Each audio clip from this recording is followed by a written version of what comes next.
Donc, ce que je vais vous montrer présentement, c'est la manière d'utiliser les paramètres pour Smart Notebook. D'abord, les paramètres sont pas mal tous inclus à l'intérieur de ce qu'on appelle le Frisbee, c'est-à-dire un petit onglet que vous retrouvez dans votre barre de tâches. Donc, la barre de tâches se trouve en bas de votre Windows. Normalement, le Frisbee, qui est l'icône sur laquelle vous devez cliquer, est habituellement caché. Donc, vous devez afficher les icônes cachées qui se trouvent là où se retrouve votre un petit triangle avec la pointe qui pointe vers le haut. Le frisbee se retrouve ici, c'est-à-dire c'est une espèce de carré bleu à l'intérieur duquel vous retrouvez un disque blanc. Vous cliquez dessus. Vous retrouvez la plupart ici des possibilités que vous avez hors de l'écran Smart Notebook 11 sur lesquelles vous pouvez avoir un accès. On ne va pas tout de suite orienter l'écran.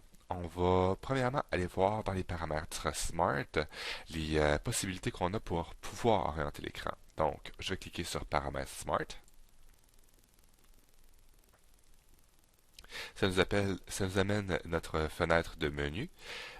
Veuillez noter que les paramètres matériels Smart ne seront pas accessibles si votre tableau Smart n'est pas branché à votre ordinateur. Donc, si jamais vous n'avez pas d'accès à ça, sachez que c'est parce que votre ordinateur n'est pas branché sur le Smart, le tableau blanc interactif. Donc, vous cliquez dessus. Ensuite, vous avez différentes possibilités. Donc, paramétrer les crayons et les boutons. Paramétrer l'orientation et l'alignement, ce qui nous intéresse aujourd'hui. Les paramètres de la souris et des commandes tactiles. Organiser la sortie vidéo. Les paramètres avancés et les informations et les paramètres du matériel. Allons tout de suite sur l'orientation et l'alignement. Pour l'orientation et l'alignement, sachez qu'il y a différentes possibilités. Plus vous allez faire un alignement qui est fin, plus le tableau va être plus l'alignement avec le tableau va être précis.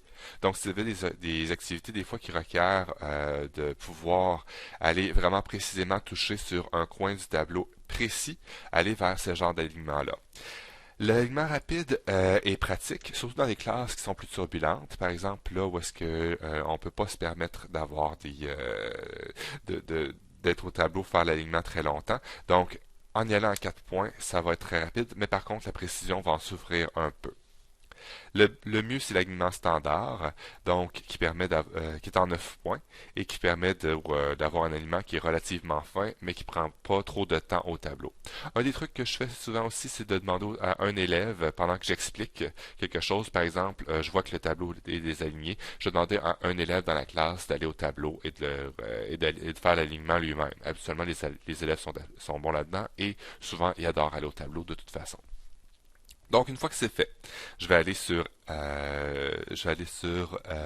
orienter pour réussir à orienter le tableau. Je vais vous donner l'exemple de ce que ça a l'air. Vous allez voir qu'il va y avoir 9 cibles sur lesquelles il faut toucher en plein milieu pour réussir à aligner le tableau.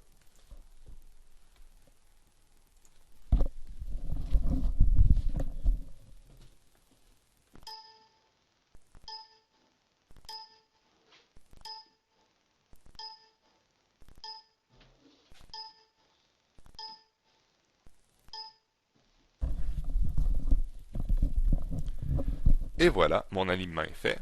Maintenant, il ne reste qu'à appliquer et la procédure est terminée.